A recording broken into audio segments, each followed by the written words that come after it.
60টা জিনিস মানুষ মরে যাওয়ার পরে তার কবরে পৌঁছতে থাকে। ইন্না মিম্মা ইয়ালহাকুল মুমিন মিন হাসানাতিহি বা'দা মাউতিহি, মানুষ মরে যাওয়ার পরেও যে 60টা জিনিস তার কবরে পৌঁছায় তার মধ্যে একটা হচ্ছে মসজিদান বানাহু, সে যে মসজিদ বানিয়ে গিয়েছে ওই মসজিদের সওয়াব। সুবহানাল্লাহ পড়েন।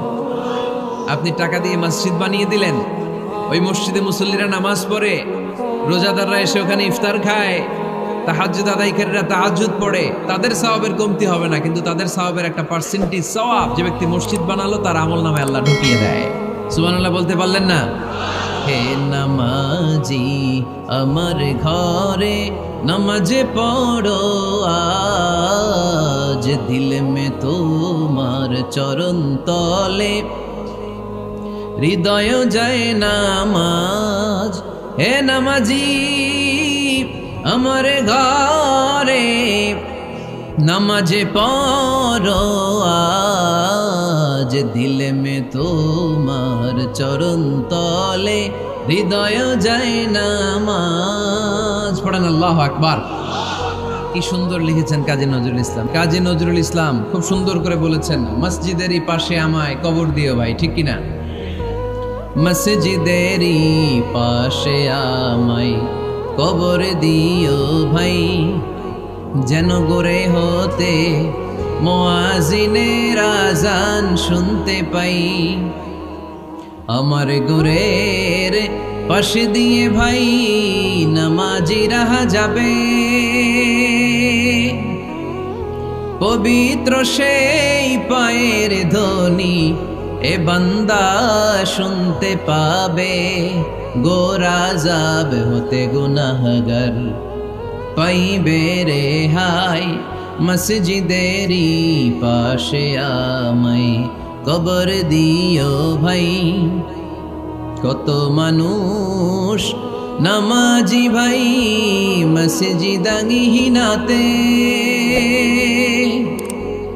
আল্লাহর নামের জিকির করে লুকিয়ে গভীর রাতে।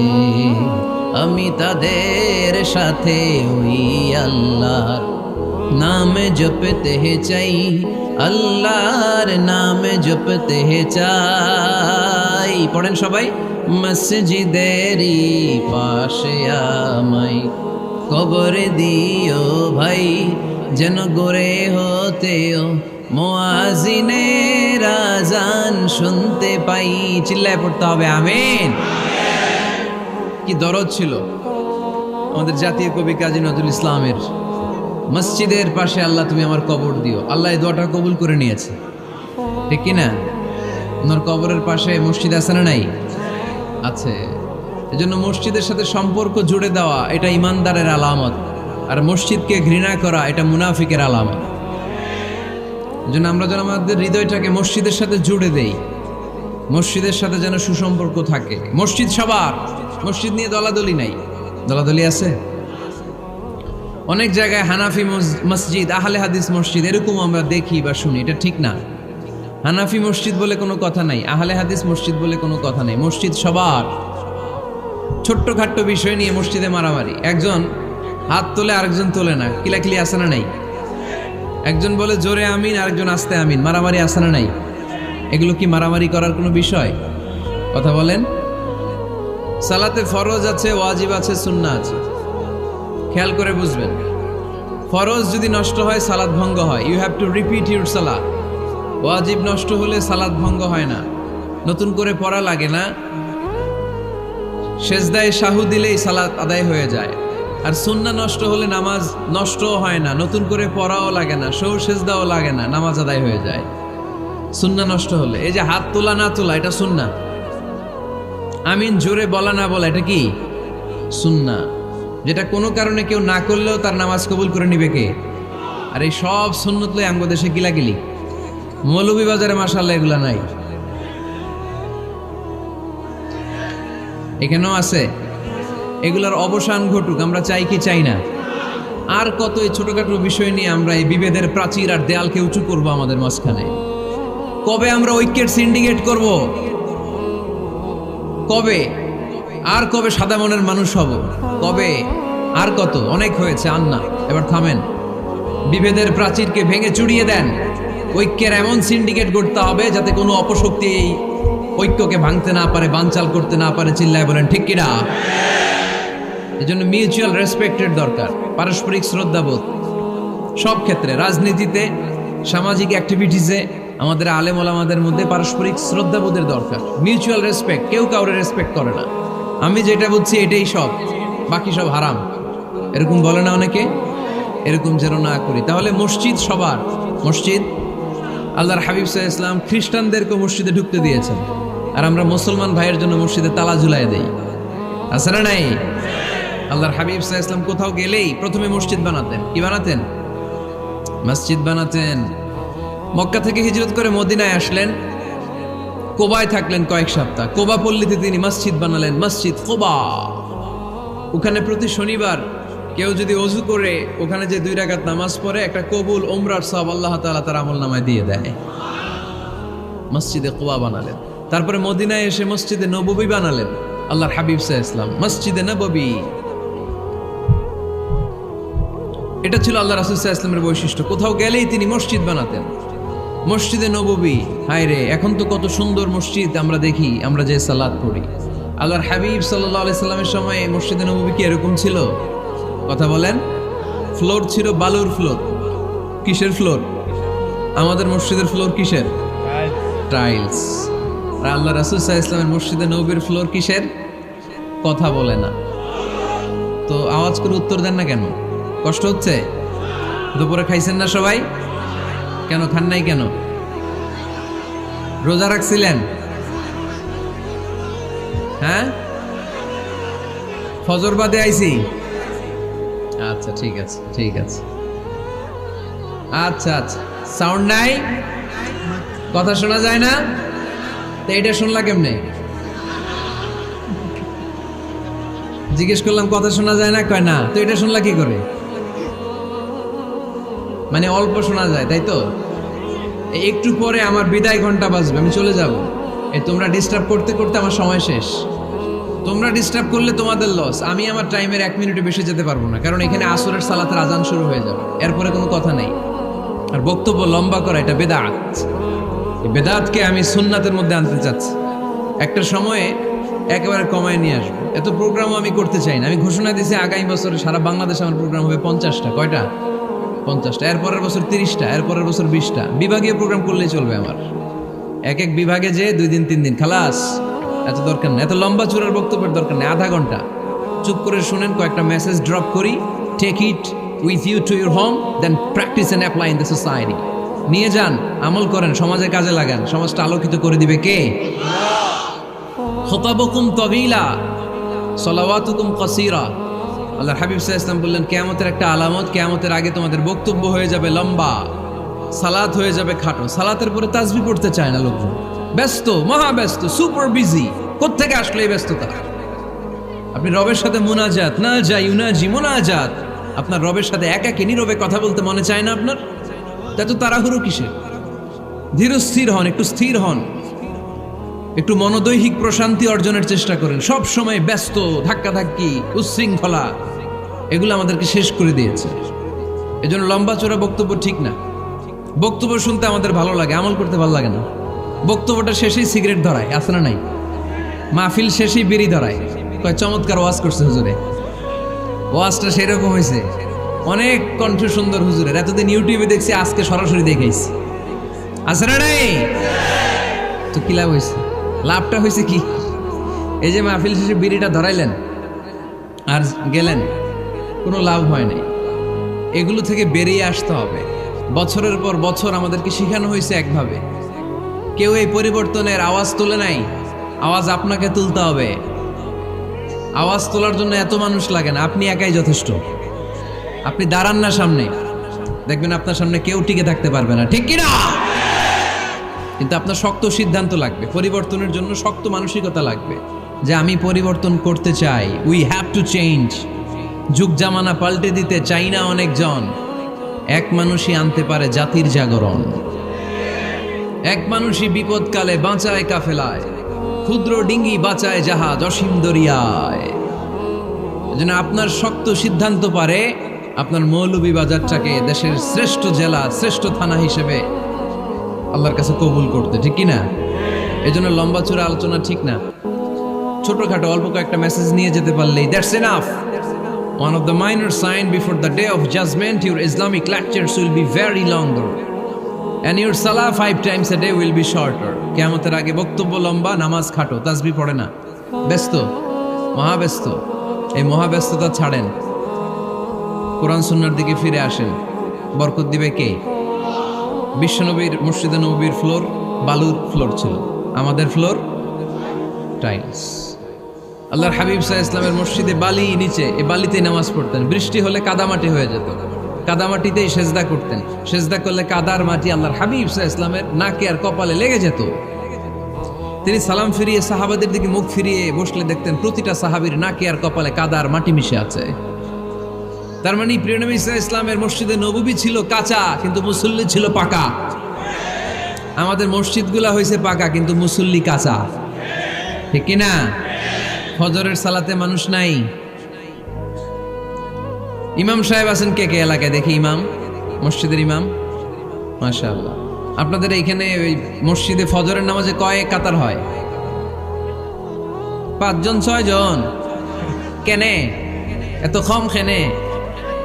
হ্যাঁ, আসে না, আসতে চায় না লোকজন। তো এই যে 5-6 জন ফজরের সালাতে, কল্পনা করতে পারেন ফজরের সালাতে এত কম লোক? ফজরের জামাতে লোক যায় না, এটা একটা মহামারী। যেদিন ফজরের জামাতের দৃশ্য আর জুমার নামাজের দৃশ্য একরকম হয়ে যাবে, ওই দিনই বাংলাদেশে ইসলাম কায়েম হয়ে যাবে। এখন স্লোগান তোলে বিপ্লব বিপ্লব, ইসলামে বিপ্লব। আর ফজরের সময় আমি কম্বলের ভিতরে, আছে না নাই? কোনো বিপ্লব হবে না। ফজরের নামাজ জামাতে পড়ুন, সকালটারে বরকতময় করে দিবে কে? আল্লাহর হাবিব সাল্লাল্লাহু আলাইহি ওয়াসাল্লামের মসজিদ ছিল সবার জন্য উন্মুক্ত, এখানে সবাই আসতে পারত। এজন্য মসজিদ হবে সবার। আমরা মসজিদের আবাদকারী হতে চাই। এজন্য রাব্বুল আলামিন বলেন, ইন্নামা ইয়া'মুরু মাসাজিদাল্লাহি মান আমানা বিল্লাহি ওয়াল ইয়াউমিল আখির ওয়া আকামাস সালাতা ওয়া আতাজ যাকাতা ওয়া লাম ইয়াখশা ইল্লাল্লাহ ফাআসা উলাইকা আন ইয়াকুনু মিনাল মুহতাদিন। সুবহানাল্লাহ পড়েন। রব্বুল আলামিন বললেন মসজিদের আবাদকারী হবে তারা যারা আল্লাহর প্রতি ঈমান আনে, আখিরাতের প্রতি ঈমান আনে, যারা সালাত কায়েম করে, যারা যাকাত আদায় করে, যারা দুনিয়ার কাউকে ভয় পায় না, ভয় পায় একজনকে। চিল্লায় বলেন তিনি কে? যাদের হৃদয়ে আছে আল্লাহর ভয়, তারা কবু পথ ভুলে যায় না। আল্লাহর প্রেম ছাড়া এই দুনিয়া কারো কাছে কোনো কিছু চায় না, ঠিক কিনা? তাহলে যারা মসজিদের আবাদকারী, এরা ভয় পায় একজনকে। চিল্লায় বলেন তিনি কে? মসজিদের আবাদকারীদের প্রথম গুণ, তারা আল্লাহয় বিশ্বাস করে, তারা আখিরাতে বিশ্বাস করে, তারা সালাত কায়েম করে, তারা যাকাত আদায় করে, তারা আল্লাহ ছাড়া পৃথিবীর কাউরে ভয় পায় না। আল্লাহ বলেন ফাআসা উলাইকা আন ইয়াকুনু মিনাল মুহতাদিন। আশা করা যায় তারাই হলো হেদায়েতের রাস্তার উপরে আছে, ঠিক কি না? তারাই মসজিদের আবাদকারী, যারা মসজিদে যায়, সালাত আদায় করে। এখন মসজিদের আবাদকারী আপনি হতে চান, আপনি মসজিদে যান না, আপনি আবাদকারী হতে পারবেন? মসজিদের অনেক সভাপতি আছে, মসজিদে যায় না, আছে না নাই? মৌলভীবাজারে এই সমস্যা বোধহয় নাই। মসজিদের সেক্রেটারি মসজিদে যায় না, আছে না নাই?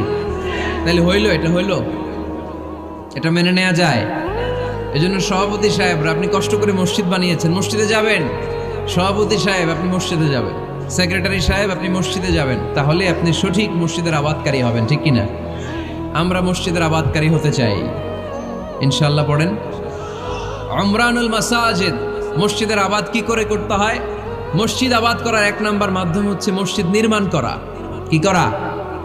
নির্মাণ করা। খেয়াল করবেন, আল্লাহর হাবিব সাল্লাল্লাহু আলাইহি ওয়াসাল্লাম বলেছেন, মান বানা মসজিদান মিন মালিহি ফিদ দুনিয়া বানাল্লাহু লাহু বাইতান ফিল জান্নাহ। যে ব্যক্তি নিজের পকেটের টাকা খরচ করে দুনিয়াতে মসজিদ বানায়, আল্লাহ তাআলা তার জন্য জান্নাতে ঘর বানায়। 60টা জিনিস মানুষ মরে যাওয়ার পরে তার কবরে পৌঁছতে থাকে।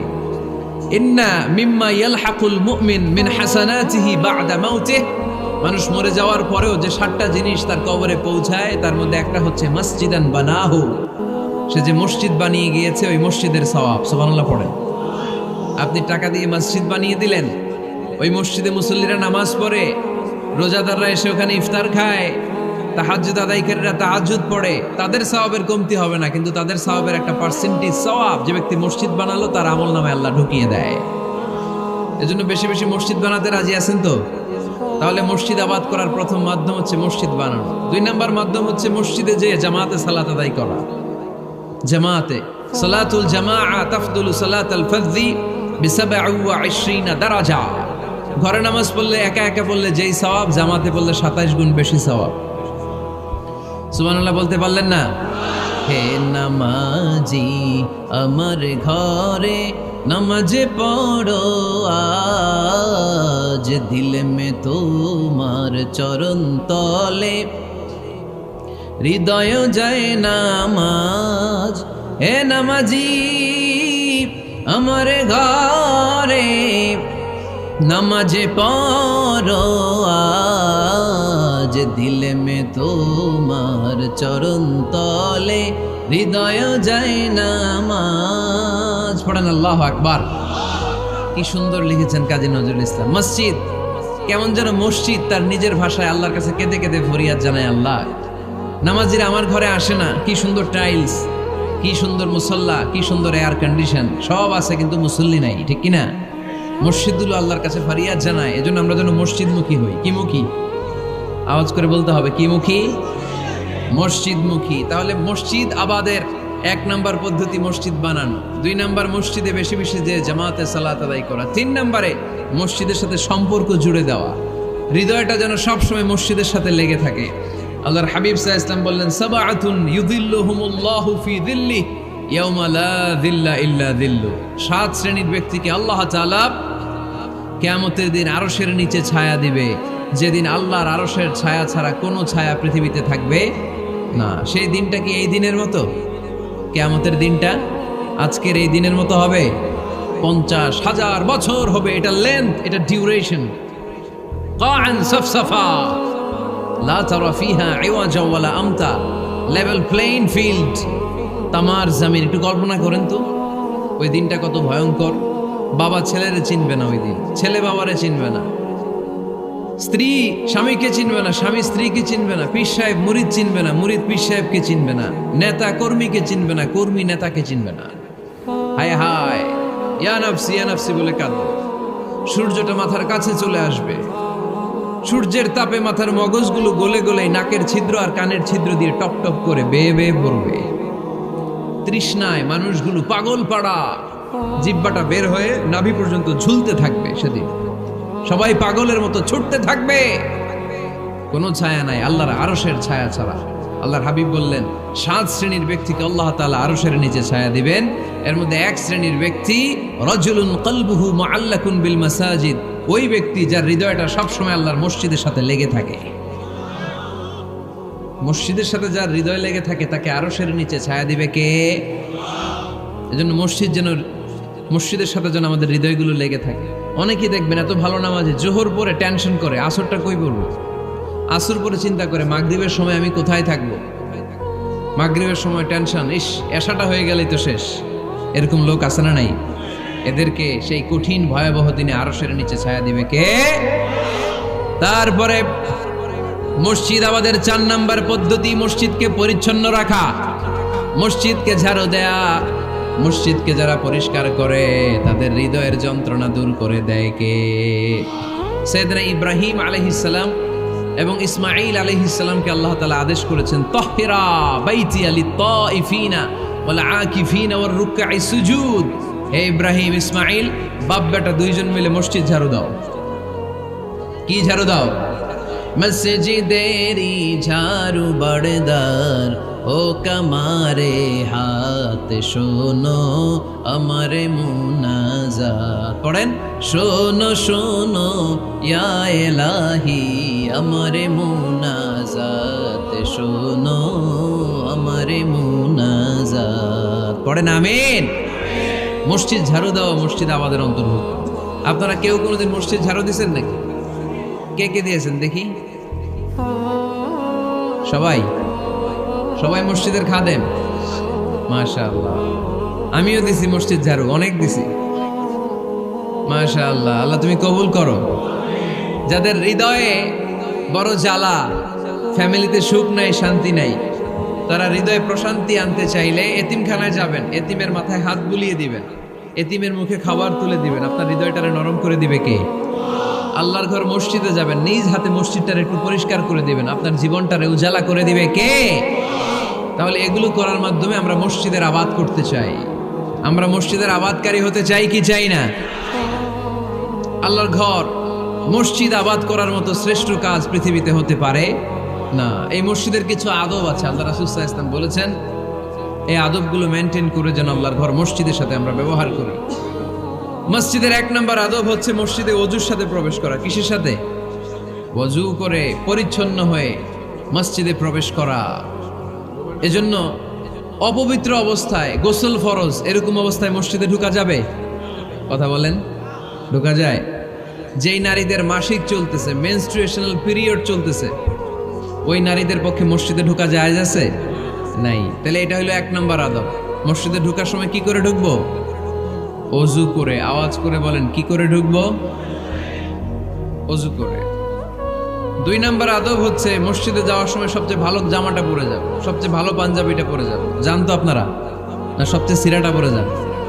হ্যাঁ, অনেকের নামাজের জন্য একটা পুরান জামা আছে, সিরা পাড়া, এদিকে হাত উঠাইলে দিতে দেখা যায়, আছে না নাই? সবচেয়ে সিরা পাড়াটা রাখে নামাজের জন্য, কপাল পোড়া। আর সুন্নাতে খাতনার অনুষ্ঠানে গেলে মাশাআল্লাহ লেহেঙ্গা গায়ে দিয়ে যায়, আছে না নাই? না, আপনি ইবাদতের জন্য সবচেয়ে সুন্দর জামাটা রাখবেন। এজন্য রাব্বুল আলামিন বলেন, ইয়া বানি আদম খুযু জিনাতাকুম ইনদা কুল্লি মসজিদ।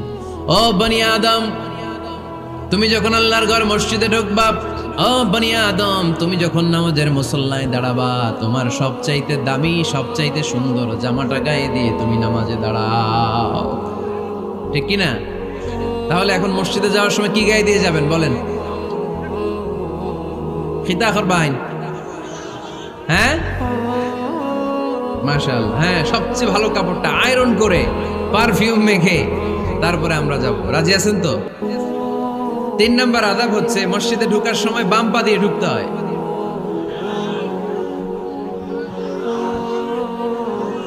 কোন পা? আরো জোরে। এদেরকে গুতা মারা লাগে, নাইলে আওয়াজ বাড়ে না। এরকম ভলিউম টাইট করতে হয়, ভলিউম হাই করলে আর পরে বাড়ে। এমনি বলতে চায় না। ঘটনা কি? হ্যাঁ, খায় নাই। বদরের যুদ্ধ হয়েছিল রমাদানে, কোনো সাহাবী খায় নাই, না খাইয়া একেবারে সাইজ করে দিছে কাফেরদেরকে। আমরা না খেলেও আমাদের হৃদয়ে ইমানি শক্তি আছে না নেই? এই তো বোঝা যাচ্ছে ইমানি শক্তি আছে। এতক্ষণ আছিল কই? তো মসজিদে ঢোকার সময় কোন পা দিয়ে? এগুলো মনে থাকে আমাদের? ভুলা যাই আমরা, খেয়াল থাকে না তো এগুলা? এত কিছু মনের মধ্যে রাখলে এগুলো মনে থাকবে কেমনে? মসজিদে ঢোকার সময় কোন পা? আরো জোরে। বেরোয়ার সময় কোন পা? মনে থাকবে? মসজিদে যখন ঢুকবেন ডান পা দিয়ে ঢুকবেন, আর দোয়া পড়বেন, আউযু বিল্লাহিল আযীম ওয়া বিওয়াজহিল কারীম ওয়া সুলতানিহিল কদীম মিনাশ শাইতানির রাজীম। বিষ্ণু সাল্লাল্লাহু আলাইহি ওয়াসাল্লাম বললেন, যে ব্যক্তি মসজিদে ঢোকার সময় এই দোয়াটা পড়বে, শয়তান আফসোস শুরু করে। সে বলে, হায় হায়, আজকের দিনের জন্য, সারা দিনের জন্য তো তুই আমার ওয়াসওয়াসা থেকে বেঁচে গেলি।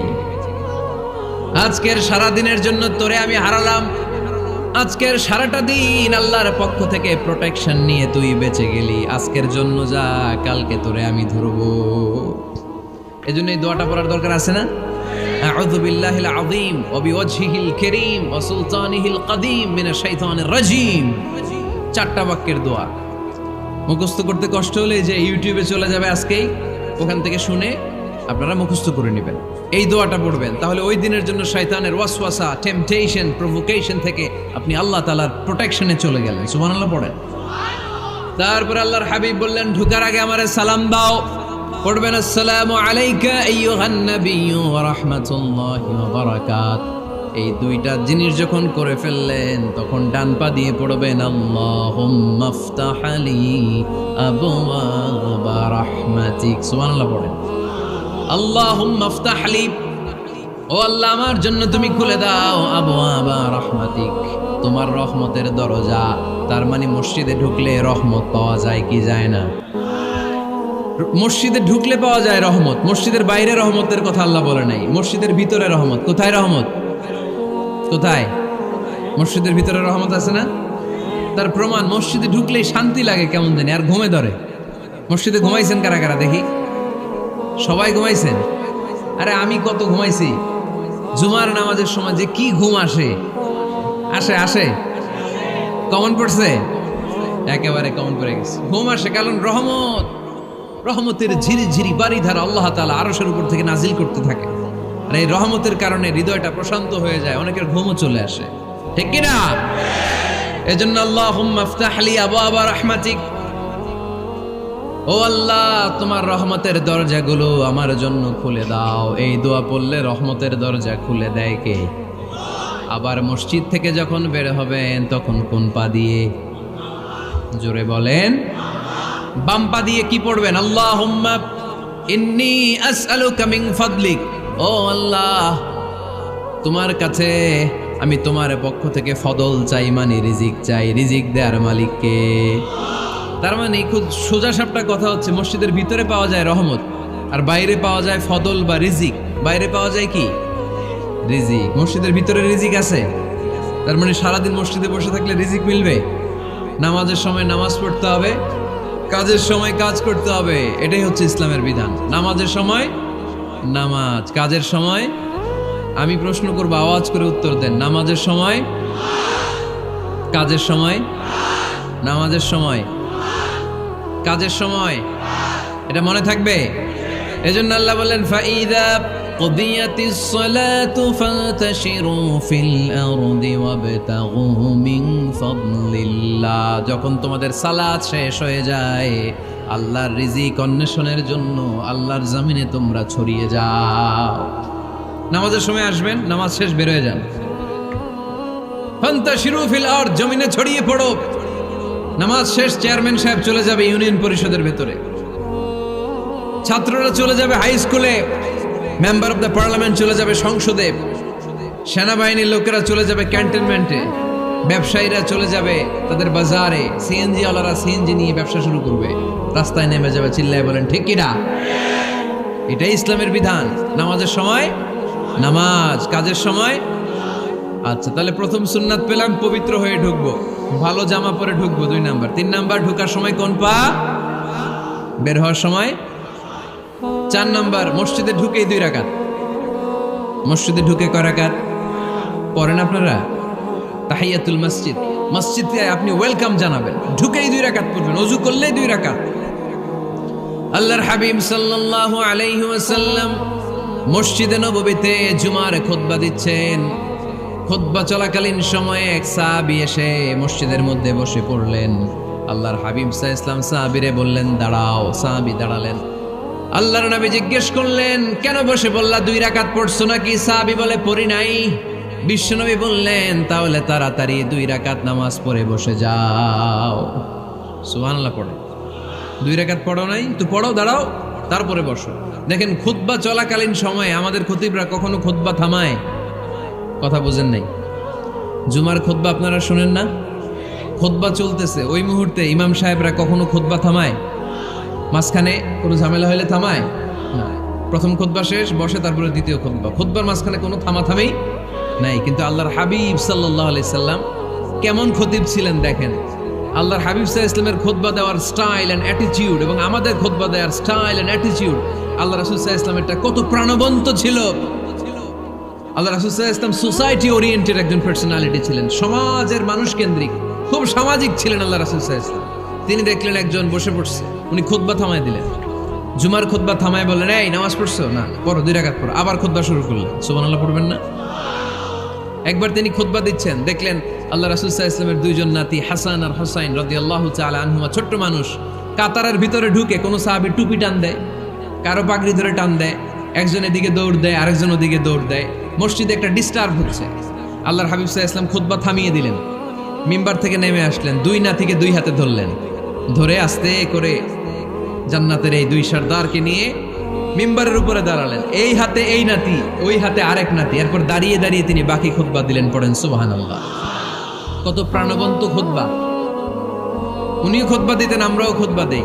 আল্লাহর হাবিব সাল্লাল্লাহু আলাইহি ওয়াসাল্লাম খুতবা দিচ্ছেন, এক সাহাবী এসে বলল, ইয়া রাসূলুল্লাহ, মদিনায় দুর্ভিক্ষ, বৃষ্টি নাই, আপনি বৃষ্টির দোয়া করেন। রাসূল সাল্লাল্লাহু আলাইহি ওয়াসাল্লাম খুতবা থামায় দিলেন, থামায় দিয়ে দোয়া শুরু করলেন। আল্লাহুম্মা আসকিনা গাইসান মুগীসান মারিআন মুরিআন নাফিআন গায়রা দার আজিলান গায়রা আজল। আল্লাহ, উপকারে বৃষ্টি দেন, যে বৃষ্টিতে আমাদের ফসল জন্মাবে, সবুজ ঘাস লতা পাতা জন্মাবে, আমাদের গবাদি পশুর রিজিক বাড়বে, এরকম উপকারী বৃষ্টি আমাদেরকে দিয়ে মদিনাটারে ধন্য করে দেন। বৃষ্টি শুরু হলো, জুমাবার বৃষ্টি, শনি রবি সোম মঙ্গল বুধ বৃহস্পতি শুক্র, টানা 7 দিন বৃষ্টি। এবার বৃষ্টির চোটে মদিনায় বন্যা হয়ে গেছে। এতদিনে দুর্ভিক্ষ, এতদিনে কি, এখন বৃষ্টির বরকতে দোয়া করছে, বৃষ্টিতে এবার বন্যা। যেই সাহাবী বৃষ্টির জন্য দোয়া করতে বলেছিলেন, পরের জুমাবারের খুতবার সময় এসে ওই সাহাবী বলেন, ইয়া রাসূলুল্লাহ, আবার খুতবার মাঝখানে, ইয়া রাসূলুল্লাহ, আর বৃষ্টির দরকার নাই, আর দরকার নেই, এবার বৃষ্টি বন্ধের দোয়া করেন। আল্লাহর হাবিব সাল্লাল্লাহু আলাইহি ওয়াসাল্লাম খুতবা থামিয়ে আবার বন্ধের দোয়া, আল্লাহুম্মা হাওয়ালাইনা ওয়ালা আলাইনা। হে আল্লাহ, আমাদের চারিদিকে দেন, মদিনাতে আর বৃষ্টির দরকার নাই। চিল্লায় পড়েন সুবহানাল্লাহ। এজন্য খতিব হবে এরকম প্রাণবন্ত খতিব। সমাজে কি চলে, কি ক্রাইসিস, কি সংকট, ইয়াংরা কোন সমস্যায় ভোগে, আমাদের রাজনৈতিক অঙ্গনে কি সমস্যা, আমাদের অর্থনৈতিক অঙ্গনে কি সমস্যা, আমাদের সামাজিক অঙ্গনে কি সমস্যা, আমাদের পরিবারগুলোর ভেতরে কি ঝামেলা, প্রত্যেকটা কথা মসজিদের মিম্বার থেকে আসার দরকার আছে না নাই? আল্লাহর হাবিব সাল্লাল্লাহু আলাইহি ওয়াসাল্লাম এভাবেই সমাজকে ঠিক করে দিতেন। 2 রাকাত মসজিদে ঢুকে আজকে থেকে আমরা পড়ব।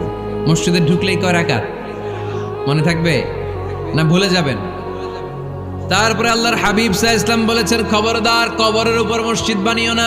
কবরস্থান একদিকে, মসজিদ আর একদিকে। কিন্তু বাংলাদেশে মসজিদের সাথে কবর মেলানো আছে না নাই? ছোট্ট একটা মসজিদ, কিন্তু এত বড় বাবার কবর আছে না নাই? এগুলো করবেন না আপনি। আগে হবে মসজিদ, পরে কবরস্থান। যেমন মসজিদে নববী হয়েছে আগে, তারপরে বিশ্বনবীর কবর এখানে আছে না নাই? মসজিদে নববী প্রতিষ্ঠিত হয়েছে আগে, পরে বাকি কবরস্থান আছে না নাই? কিন্তু কোন আল্লাহর ওলির কবরস্থানের উপরে যদি মসজিদ বানান, তার উপর লানাত দিয়েছে কে? লাআনা রাসূলুল্লাহ আলাল ইয়াহুদ ওয়ান নাসারা ইত্তাখাযু কুবুর আমবিয়াইহিম মাসাজিদা। আল্লাহর রাসূলের লানত ইহুদি নাসারাদের উপর, কারণ ইহুদি আর নাসারাদের একটা খাসলাত, একটা বৈশিষ্ট্য ছিল, তারা তাদের নবীদের কবরের উপরে মসজিদ বানায় ফেলত। এটা করা যাবে? এজন্য এলাকায় এলাকায় এই ঝামেলা, কবর আর মসজিদ হবে আলাদা। আবার মসজিদের কেবলার দিকে যেন কবরস্থান না হয়, তাহলে শিরক হওয়ার সম্ভাবনা আছে না নাই? খুব সাবধান, আল্লাহ সব মাফ করে কিন্তু শিরক মাফ করে না, ঠিক কি না? শিরক হচ্ছে মহাপাপ, সব পাপের বাপ।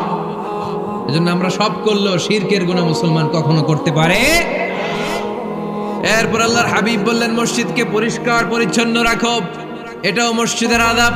মসজিদে আতর লাগিয়ে দেন, বাখুর জ্বালিয়ে দেন। আপনাদের এই এলাকার মধ্যে তো বাখুরের অভাব নাই, আগরের অভাব নাই, ঠিক কিনা? গতকাল প্রোগ্রাম ছিল কই? সুজানগর, আগরের রাজধানী। আগর চিনেননি আপনারা? হ্যাঁ, এই যে দেহনেল উদ পারফিউম, আপনাদের এই যে মাহাতাব সাহেবের আল হারামাইন, এরপরে যে আজমল কোম্পানি, এও আপনাদের এই মৌলভীবাজার এলাকার। এরকম অনেক কোম্পানি আছে দুবাই ভিত্তিক, গোটা বিশ্বে ওনারা ব্র্যান্ডিং করেছে। এগুলোর র ম্যাটেরিয়াল, কাঁচামাল যায় হচ্ছে আপনাদের মৌলভীবাজার থেকে। সম্মানিত ভাইয়েরা, মসজিদ পরিষ্কার পরিচ্ছন্ন রাখবেন, এই বাখুর জ্বালাবেন, দেহনেল উদ, এই পারফিউমগুলো ছড়িয়ে দিবেন। মসজিদের মধ্যে অনেক মসজিদে দুর্গন্ধ আছে না নাই? এই কার্পেটের মধ্যে ময়লা, পরিষ্কার করেন। আল্লাহর হাবিব সাল্লাল্লাহু আলাইহি ওয়াসাল্লাম বলেছেন, খবরদার। আম্মা জান আয়েশা বর্ণনা করেন, আমার রাসূলুল্লাহ সাল্লাল্লাহু আলাইহি ওয়াসাল্লাম বিবিনাইল মসজিদ ফি দুয়ার ওয়া আন তুতাইয়াবা ওয়া তুনাযাফ। আমরা যেন এলাকা এলাকায় মসজিদ বানাই, মসজিদগুলোকে যেন পারফিউম দিয়ে, আতর দিয়ে সুগন্ধময় করে দেয়। বিশ্বনবী আদেশ করেছেন, সুবহানাল্লাহ পড়ুন। এজন্য কোনো অপরিচ্ছন্ন মসজিদ থাকতে পারবে না। মসজিদের পাশ দিয়ে গেলে আতরের ঘ্রাণে আমোদ হয়ে লোকজন যেন বুঝতে পারে এটা আল্লাহর ঘর, মসজিদ। চিল্লায় বলেন ঠিক কিনা? এরপর আল্লাহর হাবিব সাল্লাল্লাহু আলাইহি ওয়াসাল্লাম বলেছেন, মসজিদের আরেকটা আদব হলো মসজিদকে অতিমাত্রায় ডিজাইন না করা। বেশি ডিজাইন করা যাবে না। এমন ডিজাইন করা যাবে না যে এটা মসজিদ বোঝাই যায় না, এত লাইটিং ফাইটিং করে, এটা কি মসজিদ না কমিউনিটি সেন্টার বোঝাই যায় না? আছে না নাই? আছে। এরকম যেন আমরা না করি সম্মানিত ভাইরা। বিশেষ করে মসজিদের সামনের দেয়ালে, কোন দেয়ালে? সামনের দেয়ালটা কেবলার দিকে যেই দেয়াল, এই দেয়ালটা হতে হবে ফ্রেশ, যাতে করে মানুষের দৃষ্টি আকর্ষণ না করে। প্রায় মসজিদের দেয়ালের মাঝখানে দেখবেন আপনি ক্যালেন্ডার ঝুলায় রাখে, আছে না নাই? মৌলভীবাজারের কি অবস্থা? খিতা খবর আছে? তো এই যে ক্যালেন্ডার ঝুলায় রাখে, ওইখানে দেখবেন বিভিন্ন মসজিদের ছবি, এতিমখানার ছবি, মানুষের ছবি। তো মানুষ নামাজও পড়ে, আবার ওগুলোও তাকায়, আছে না নাই?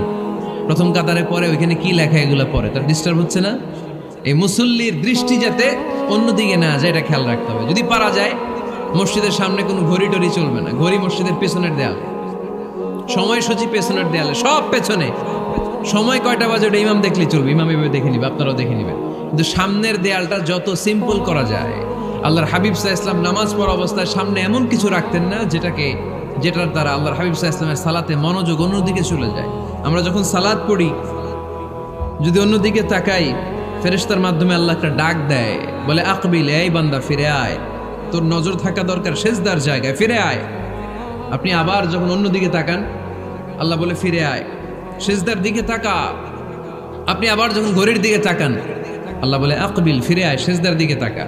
আপনি যখন আবার অন্যদিকে তাকান, তখন আল্লাহ বলে লা হাজাতা লি ইলা সালাতিক, তোর এই নামাজের দরকার আমার নাই। নাউজুবিল্লাহ পড়বেন না? তোর এই নামাজের দরকার আমার নাই। অজু করে কষ্ট করে যাকে খুশি করার জন্য আপনি সালাতে দাঁড়ালেন, উনি যদি বলে এই নামাজের দরকার নেই, তা কার জন্য নামাজ পড়লেন আপনি? কথা কি বুঝতে পেরেছেন? এই জন্য এলাকার গণ্যমান্য ব্যক্তিবর্গ আছে, আমাদের চেয়ারম্যান সাহেব আছে, আরো অন্যান্য বিজনেস ম্যাগনেটরা আছে, আপনারা মসজিদ যখন নির্মাণ করবেন, সামনের দেয়ালটা যত সাদামাটা হতে পারে ততই ভালো। এমনকি জায়নামাজের মধ্যে এখন কাবা ঘরের ছবি আছে না নাই? আছে না? কি মুসলমান আমরা, নিজের কাবারে নিজে লাথি মারি নামাজের আগে, মনের অজান্তে নিজের কাবাকে নিজে লাথি মারছি। এরকম জায়নামাজ ব্যবহার করা নিষেধ, চিল্লায় বলেন ঠিক কিনা?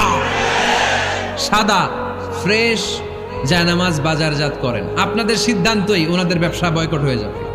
আপনারা যদি এখন থেকে মসজিদের মিনারা আর কাবা ঘরের যে প্রতিকৃতি বা ছবি, এরকম ছবি সম্বলিত জায়নামাজ কিনা বন্ধ করে দেন, এদের মার্কেট থাকবে? কথা বলেন। কালকে থেকে আমরা জায়নামাজ কেনার সময় ফ্রেশ জায়নামাজ কিনবো। কোনো মসজিদ, কোনো মিনার, আমাদের কাবা ঘরের ছবি সম্বলিত কোনো জায়নামাজ কিনা যাবে? আওয়াজ করে বলেন, যাবে? যাবে না। এগুলো হচ্ছে মসজিদের আদাব, এগুলো রক্ষা করে মসজিদে ঢোকার দরকার আছে না নাই? পৃথিবীতে 3টা মসজিদ সবচাইতে শ্রেষ্ঠ মসজিদ, কয়টা? আওয়াজ করে বলেন না। 1 নাম্বার মসজিদুল হারাম, ফাওয়াল্লু উজুহাকুম শাতরা, যেখানেই তোমরা নামাজ পড়ো না কেন মসজিদের হারামের দিকে হয়ে নামাজ পড়ো। কেবলা কোন দিকে আজকে? এদিকে, এইদিকে কেবলা। আমি যদি এদিকে হয়ে পড়ি, নামাজ হবে না? হবে না কেন? কারণ কেবলামুখী হয়ে নামাজ পড়া ফরজ, চিল্লায় বলেন ঠিক কিনা? মসজিদুল হারাম পৃথিবীর প্রথম মসজিদ, ওখানে একটা ঘর আছে, ঘরটার নাম হলো কাবা। ইন্না আউওয়ালা বাইতিন উদিআ লিন-নাসি লাল্লাযী বিবাক্কাতা মুবারাকা। এই পৃথিবীর প্রথম ঘর, যেই ঘরটা স্থাপিত হয়েছে বাক্কা শহরে। বাক্কা মক্কার আগের নাম, এখন শহরের নাম মক্কা। আগে নাম ছিল কি? সবাই বলেন, কি নাম ছিল? বাক্কা। এটা পৃথিবীর আদি ঘর, সব নবীদের পরশধন্য পদধূলিতে এই জায়গাটা বরকতময় হয়েছে। এটা এমন ঘর, যেই ঘরের চারদিকে 1 রাকাত নামাজ পড়লে 1 লক্ষ রাকাতের সওয়াব পাওয়া যায়। হজ উমরা করেছেন কে কে দেখি? হজ উমরা করেছেন আপনারা না? মাশাআল্লাহ। আমরা যারা করতে পারি নাই, আল্লাহ তাদেরকেও তৌফিক দাও। আমরা যেন এই কাবা ঘরে যে প্রাণ ভরে সালাত আদায় করতে পারি, আল্লাহ তৌফিক দান করো। আমরা যেন মসজিদে নববীতে যে প্রাণ ভরে সালাত পড়তে পারি, তৌফিক দান করো। আল্লাহর হাবিব সাল্লাল্লাহু আলাইহি ওয়াসাল্লামের কবরের সামনে দাঁড়িয়ে যেন আমরা প্রাণ খুলে মন প্রাণ উজাড় করে বিশ্বনবী সাল্লাল্লাহু আলাইহি ওয়াসাল্লামকে সালাম দিতে পারি, আল্লাহ তৌফিক দান করো। এই কাবা ঘরকে কেন্দ্র করে প্রতিদিন 100টা রহমত নাজিল হয়। আওয়াজ করে বলেন, কয়টা? আল্লাহর হাবিব বললেন, প্রতিদিন প্রতিনিয়ত 100টা রহমত নাজিল হতেই থাকে। 60টা রহমত তাদের উপর নাজিল হয় যারা কাবা ঘরের চারদিকে তাওয়াফ করে। 40 লিল মুসাল্লিন, বাকি 40টা নাজিল হয় যারা কাবা ঘরের পাশে নামাজ পড়ে। وعشرون للناظرين إلى الكعبة বাকি 20টা রহমত প্রতিনিয়ত নাজিল হয় যারা তাওয়াফ করে না, সালাত আদায় করে না, শুধু কাবার গিলাফের দিকে তাকিয়ে থাকে। কাবার দিকে তাকায় থাকলেই সওয়াব। সুবহানাল্লাহ পড়েন। এক রাকাতে কয় লক্ষ রাকাতের সওয়াব। এজন্য আল্লাহর হাবিব সাল্লাল্লাহু আলাইহি ওয়াসাল্লাম বলেছেন, লা তুশাদ্দুর রিহাল ইল্লা ইলা সালাসাতি মাসাজিদা। স্পেশাল ভার্চু এন্ড রিওয়ার্ড, বিশেষ সওয়াবের নিয়তে পৃথিবীর এই 3টা জায়গা ছাড়া কোথাও নিয়ত করে ভ্রমণ করা জায়েজ নাই। এক হচ্ছে মসজিদুল হারাম, 2 হচ্ছে মসজিদ নববী, 3 হচ্ছে মসজিদুল আকসা। এই 3টা মসজিদ ছাড়া পৃথিবীর কোনো মসজিদে নিয়ত করে সফর করা যাবে না। বিশেষ নিয়তে সফর করা যাবে না যে আমি যদি এই মৌলভীবাজারের জামে মসজিদে যাই বেশি সওয়াব পাওয়া যাবে, এই নিয়তে সফর করা যাবে না। বেশি সওয়াব শুধু এই 3 মসজিদে। মসজিদুল হারামে এক রাকাতে কত রাকাতের সওয়াব? কথা কয় না, বুঝে নাই বোধহয়। কয় লক্ষ? আর মসজিদে নববীতে এক রাকাতে 1000 রাকাতের সওয়াব। আরেক বর্ণনায় আছে 50,000, বর্ণনাটা দুর্বল। সহিহ বর্ণনায় এসেছে এক রাকাতে 1000 রাকাতের সওয়াব। মসজিদুল আকসায় সালাত পড়লে এক রাকাতে, এক বর্ণনায় এসেছে 250 রাকাতের সওয়াব, আরেক বর্ণনায় এসেছে 500 রাকাতের সওয়াব। এই 3টা মসজিদ ছাড়া যে নামাজ পড়লে বেশি সওয়াব হবে, এই নিয়তে সফর করা যাবে? চিল্লায় বলেন যাবে। তবে মসজিদটা দর্শন করার জন্য যেতে পারবে। মসজিদটা দেখতে কেমন, এটার ক্যালিওগ্রাফিক্যাল ডিজাইন কেমন, এটার আর্কিটেকচারাল ডিজাইন কেমন, এটার দৃষ্টিনন্দন সৌন্দর্য কেমন, মসজিদটা দেখতে কেমন, দেখতে যেতে পারবেন। কিন্তু বিশেষ সওয়াব রিওয়ার্ড এই 3টা মসজিদ ছাড়া অন্য কোনো মসজিদের জন্য হবে না। এই মসজিদ হচ্ছে আমাদের সামাজিক ঐক্যের কেন্দ্রবিন্দু, এটা হচ্ছে আমাদের কমিউনিটি সেন্টার। আমরা শুধু নামাজের জন্য মসজিদকে ইউজ করি, এছাড়া আরো অনেক ইউসেজ আছে মসজিদের। খেয়াল রাখবেন, আমাদের মুসলমানদের মসজিদ হিন্দুদের মন্দিরের মতো নয়। কোথায় আজান হইছে? শেষ করে দিব না? সুবহানাকাল্লাহুম্মা ওয়া বিহামদিকা আশহাদু আল্লা ইলাহা ইল্লা আনতা আস্তাগফিরুকা ওয়া আতুবু ইলাইক।